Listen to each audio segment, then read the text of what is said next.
Chapter 5 of Winn, Dixie. Because of Winn, Dixie. Winn Dixie couldn't stand to be left alone.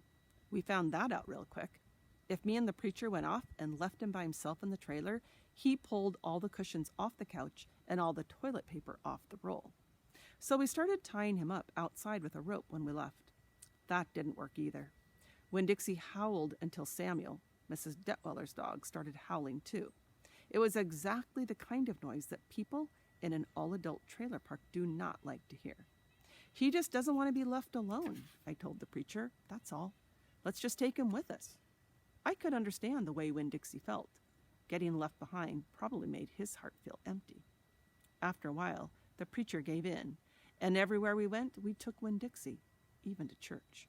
The Open Arms Baptist Church of Naomi isn't a regular-looking church. The building used to be a Pick It Quick store, and when you walk in the front door, the first thing you see is the Pick It Quick motto.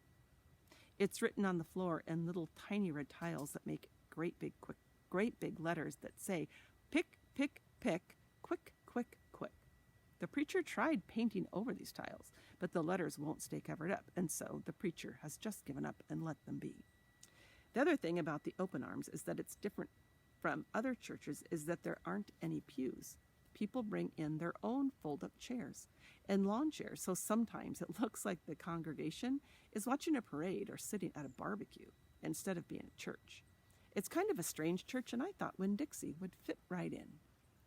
But the first time we brought Winn Dixie to the Open Arms, the preacher tied him outside the front door. Well, why did we bring him all the way here just to tie him up? I asked the preacher. Because dogs don't belong in church, Opal, the preacher said. That's why. He tied Winn Dixie up to a tree and said how there was lots of shade for him and that it ought to work out real good. Well, it didn't. The service started, and there was some singing and some sharing and some praying, and then the preacher started preaching. And he wasn't put 2 or 3 words into his sermon when there was a terrible howl coming from the outside. The preacher tried to ignore it. Today, he said, "Aroo," said Winn Dixie. "Please," said the preacher. "Aroo," said Winn Dixie back. "Friend," said the preacher. "Aroo," wailed Winn Dixie. Everyone turned in their lawn chairs and fold-up chairs and looked at one another. "Opal," said the preacher. "Yes, sir," I said. "Go get that dog," he yelled. "Yes, sir," I yelled back. I went outside and untied Winn Dixie and brought him inside, and he sat down beside me and smiled up at the preacher, and the preacher couldn't help it. He smiled back. Winn Dixie had that effect on him. And so the preacher started in preaching again.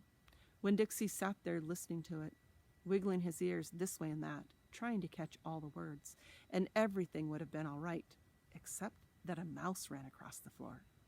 The Open Arms had mice. They were there from when it was a Pick It Quick, and there were a lot of good things to eat in the building.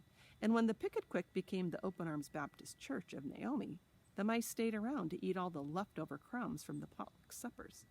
The preacher kept on saying he was going to have to do something about them, but he never did, because the truth is, he couldn't stand the thought of hurting anything, even a mouse.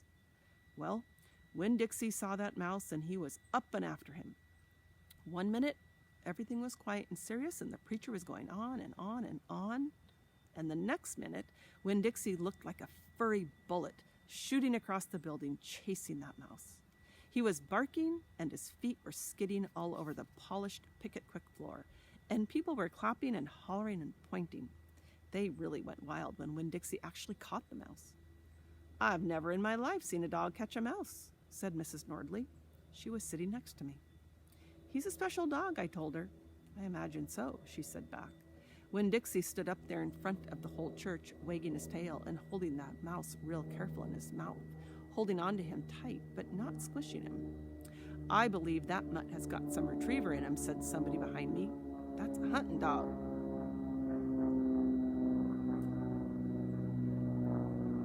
Winn Dixie took the mouse over to the preacher and dropped it at his feet. And when the mouse tried to get away, Winn Dixie put his paw right on the mouse's tail. Then he smiled up at the preacher. He showed him all of his teeth. The preacher looked down at the mouse. He looked at Winn Dixie. He looked at me. He rubbed his nose. It got real quiet in the Pick It Quick. "Let us pray," the preacher finally said, "For this mouse." And everybody started laughing and clapping. The preacher picked up the mouse by the tail and walked and threw it out the front door of the picket quick, and everybody applauded again. Then he came back and we all prayed together. I prayed for my mama. I told God how much she would have enjoyed hearing the story of Winn-Dixie catching that mouse. It would have made her laugh. I asked God if maybe I could be the one to tell her that story someday. And then I talked to God about how I was lonely in Naomi because I didn't know that many kids. Only the ones from church, and there weren't that many kids at the open arms. Just Dunlap and Stevie Dewberry, two brothers who weren't twins but looked like they were, and Amanda Wilkinson, whose face was always pinched up like she was smelling something really bad, and Sweetie Pie Thomas, who was only 5 years old and still mostly a baby. And none of them wanted to be my friend anyway, because they probably thought I'd tell on them to the preacher for every little thing they did wrong, and then they would get in trouble with God and their parents. So I told God that I was lonely, even having Winn-Dixie. And finally, I prayed for that mouse, like the preacher suggested. I prayed that he didn't get hurt when he went flying out the door of the Open Arms Baptist Church of Naomi. I prayed that he landed on a nice, soft patch of grass.